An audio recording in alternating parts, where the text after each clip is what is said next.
मैं वीडियो लाई हूँ वो स्पेशली जुडिशियल एस्पिरेंट्स के लिए है। तो अगर आप जुडिशरी की प्रिपरेशन कर रहे हैं तो आपको ये वीडियो जरूर देखनी चाहिए। तो आज मैं इंटरव्यू लेने वाली हूँ मिस्टर प्रज्ञेश निगम का, जिन्होंने हाल ही में झारखंड सिविल जज जूनियर डिवीजन की परीक्षा पास की है, जो कि 2018 में हुआ था। तो चलिए उनसे पूछते हैं कि उनकी ओवरऑल क्या स्ट्रेटेजी रही है। Hello everyone, thank you Ankita for inviting me here. First of all, let me correct you. Jharkhand Civil Judge exams notification came in 2018, but the exam was conducted in 2019 and 20. So these exams consist of 3 stages: pre, mains, and interview, and they ask questions from all the major laws that you have already studied in your law schools. Plus, they also ask some minor acts, some states local acts, and translations, essays, and judgment writings as well. तो प्रज्ञेश जी, मैं आपसे आपके college या आपकी education के बारे में ज़्यादा नहीं पूछूंगी, क्योंकि पहले भी आपने वीडियोस बनाई है जिनका लिंक मैं डिस्क्रिप्शन में डाल दूंगी। तो मेरा पहला क्वेश्चन आपसे ये है कि आप अपने आप को किस तरह से मोटिवेटेड रखते थे और आप किस तरह से अपने आप को डेली पढ़ने के लिए मोटिवेटेड रखते थे। Thank you for sparing me from that part. I've already shared about my journey, exams, pattern, strategies in my previous videos. I think Ankita will share those video links in the description box itself, right? So let's come to the motivation वाला part. So motivation में एक होता है आपका long term goals. Like when I had decided to prepare for judiciary, then there was lots of insecurities in life. Like मैं already एक settled life में था, तो काफ़ी सारी चीज़ें थी कि अब यहाँ से कोई वापसी नहीं है, बिकॉज काफ़ी सारी चीज़ें स्टेक पे थी, मैं काफ़ी चीज़ें छोड़ के आया था। तो मेरे लिए ये था कि अब यही जुडिशरी मेरे लिए first and the last option है। There was no backup plan for me, so that worked as a motivation factor for me. And then come to the motivation for my daily routine.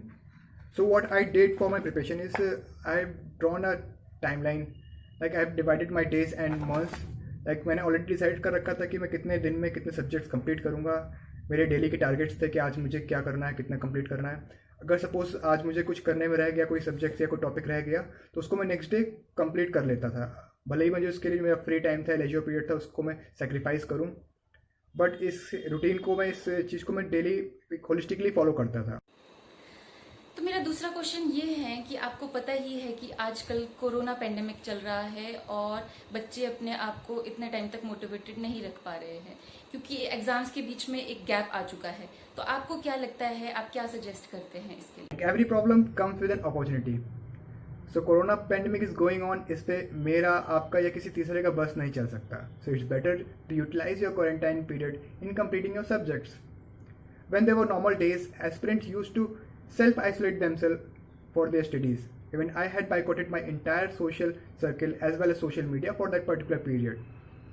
And I'm sure next year जब आप UPSC and Judiciary की success stories सुन रहे होंगे, तो उनमें से काफ़ी सारे कैंडिडेट्स वो होंगे जो आज बैठकर इस पैंडेमिक को यूटिलाइज कर रहे होंगे. So it's better to write your own story right now in order to complete your dreams next year. As आपने जुडिशरी में आने से पहले प्रैक्टिस भी की है, तो आपको क्या लगता है कि प्रैक्टिस भी इसमें कोई बेनिफिट करती है? देखिए, अगर आपको लिटिगेशन का एक्सपीरियंस है then it's well and good, no doubt इससे आपको प्रिपरेशन में हेल्प मिलेगी। इनफैक्ट आफ्टर योर सिलेक्शन आपको जॉब में भी इससे तो काफ़ी हेल्प मिलती है, बट ऐसा कोई नेसेसिटी नहीं है। लाइक कुछ ऐसा रिक्वायरमेंट नहीं कि अगर आपको लिटिगेशन का एक्सपीरियंस नहीं होगा then you will not be able to qualify this exam. In fact अगर आप जुडिशरी के रिजल्ट्स को एनालाइज करेंगे then you will find more fresh graduates than the experienced one. Competition के लिए मेंटल और फिजिकल हेल्थ दोनों ठीक होना जरूरी है, तो इस वजह से आपका क्या डेली रूटीन रहता था? Yes, you are absolutely right. Physical as well as mental health both are necessary for the preparation, and especially in this critical time. Like for mental health, I used to stay away from all the negativity around, and I will suggest put your political as well as religious thoughts on hold for some time, and always ignore these controversial news or unnecessary news about the politicians, actors, sports persons. And if you are bored, then do watch some good movies, some documentaries, and in fact you can watch the interviews of successful candidates, last year candidates. And as far as my daily routine is concerned, I used to wake up very early and go park for jogging. And वहाँ से वापस आके मुझे newspaper reading की habit थी चाय के साथ. एंड देन मॉर्निंग में मैं आफ्टर माई ब्रेकफास्ट 3 से 4 घंटे कोई ना कोई सब्जेक्ट्स को एक साथ पढ़ता था. एंड देन लंच के टाइम पे थोड़ा लंच किया and than half an hour का पावर नैप लिया एंड देन फिर उठ के 2-3 घंटा पढ़ाई करी. एंड फिर इवनिंग टी में थोड़ा सा टेरेस में राउंड मार के कुछ वीडियोस देख लिए, कुछ मूड फ्रेश कर लिया, अदरवाइज कुछ पढ़ने का मन किया तो कुछ रिवाइज कर लिया कुछ छोटा मोटा. एंड देन फिर रात में फिर एक साथ बैठ के 3 से 4 घंटे पढ़ने का. तो मेरे से कभी ये एक साथ पढ़ाई नहीं होती है, काफ़ी लोगों के साथ प्रॉब्लम होती है क्योंकि एक साथ पढ़ने से मॉन्टेनस हो जाता है थोड़ा. तो मैं ये सजेस्ट करूँगा कि आप थोड़ा सा ब्रेक ले लेकर पढ़ो. लाइक आप थोड़ा सा ब्रेक ले लो, आपके लिए भी अच्छा रहेगा, आपका मूड फ्रेश हो जाएगा, थोड़ा हेल्थ के लिए भी अच्छा रहेगा. आपको इस टाइम पे, इस क्रिटिकल टाइम पे आपको हेल्थ की और अपने मेंटल हेल्थ दोनों की आपको केयर करनी बहुत ज़रूरी है.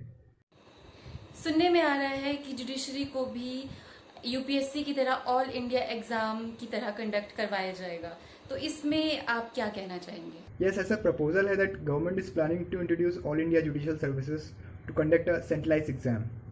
But ऐसा चलो इसकी कोई डिटेल हमारे पास अवेलेबल नहीं है. But this concept is good in itself because इसके बाद there will be unified exams and unified syllabus for all and there will be no language barrier. Like हमें ये जो मेन प्रॉब्लम होती है कि डिफरेंट स्टेट की डिफरेंट अप्रोच होता है, वो प्रॉब्लम इससे दूर हो जाएगी कि आपको हर स्टेट के लिए अलग स्ट्रेटजीज नहीं बनानी पड़ेगी. प्लस ये होगा कि हमारी वैकेंसीज भी रेगुलर आएंगी, रेगुलर टाइम पे एग्ज़ाम्स होंगे, टाइम पे सीट्स वैकेंसीज होंगी और टाइम पे रिजल्ट आएगा like UPSC. So I think it's a good for the student.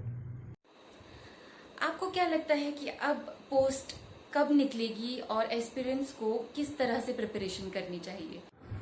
लोग इस साल कोई भी नए एग्ज़ाम्स नहीं हुए हैं, but don't lose your hope.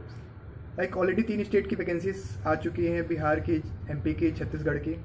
In fact Bihar की तो डेट भी आ चुकी है, आई थिंक 7 अक्टूबर. और बाकी भी 2 एग्ज़ाम्स हैं, वो आपको by the end of this year हो जाएंगे या फिर नेक्स्ट ईयर स्टार्टिंग में हो जाएंगे. एंड जिन स्टेट की वैकेंसी इस साल नहीं आई हैं वो नेक्स्ट ईयर आएंगी. लाइक नेक्स्ट ईयर आपका यूपी है, राजस्थान है, हिमाचल है, दिल्ली है, ये सब स्टेट्स आपके आने ही आने हैं. एंड इनकी वैकेंसीज इस बार नहीं आई तो इनकी आज इस ईयर की सीट्स भी नेक्स्ट ईयर मर्ज होकर आएंगी. तो अगर एक बार आपके एग्जाम्स आने स्टार्ट हो गए ना तो एक के बाद आते रहेंगे. लाइक 2019 में जैसा हुआ था, हमारे पास एक के बाद एक लाइन से एग्जाम्स लाइंड अप थे. तो अभी से आपको तैयार रखो, अपने आप को प्रिपेयर्ड रखो. आपको तब तक वेट नहीं करना है, आप नेक्स्ट ईयर के लिए अभी से रेडी रखो क्योंकि आने वाला साल आपका अपना साल है. आप इस साल तैयारी करो अपने अगले साल के लिए. Thank you, Pragesh, for sharing your wonderful suggestions and views with us. So thanks a lot, people. I hope ये वीडियो आपके काम आएगी. Thanks a lot. Thank you, Ankita. Thank you so much. And I wish all the viewers very good luck. And start your preparation from now because all notifications are already out. Dates have been declared. So it's the time now. अगर आप अभी नहीं करेंगे तो you will be late. And I'm assuming that आपके subjects complete हो चुके हैं. Then start doing more and more number of MCQs. आप जितने ज़्यादा MCQ लगाओगे उतना आपके लिए बेनिफिशियल होगा. अगर आपके सब्जेक्ट्स कंप्लीट अभी नहीं भी हुए हैं then it's not that late. आप सब्जेक्ट्स भी कंप्लीट करते रहो बट साथ साथ आप MCQs भी करते रहो क्योंकि अभी आपको प्री के लिए फोकस करना है. प्री में आपको जितने ज़्यादा MCQ लगाओगे उतना आपके लिए बेनिफिशियल रहेगा. एंड गाइज अगर मेरे इस वीडियो से सजेशन से आप में से किसी एक को भी इंस्पिरेशन मिलती है then I will be very grateful. Thank you guys and wish you all the good luck and God bless you all. Stay positive. Thank you.